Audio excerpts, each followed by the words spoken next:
উনি এই যে মন্তব্যটা করলেন যে দরকারে আমি চেয়ারও ছেড়ে দিতে রাজি, এই মন্তব্যটিতে আমরা যার জন্যই হতাশ হয়েছি।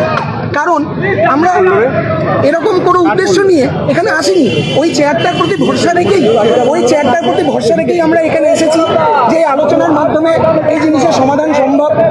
আমরা যে 5 দফা দাবি করেছি তার মধ্যে উনি বললেন যে আমরা সেফটি সিকিউরিটি নিয়ে আজকে আলোচনা হওয়ার কথা ছিল।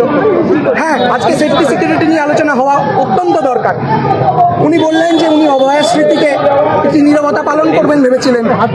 নীরবতা পালন আমরা অনেকবার অনেক জায়গায় করেছি, কিন্তু আজ 34 দিনের মাথায় এসে এই আলোচনা ফলপ্রসূ হওয়া খুব দরকার ছিল।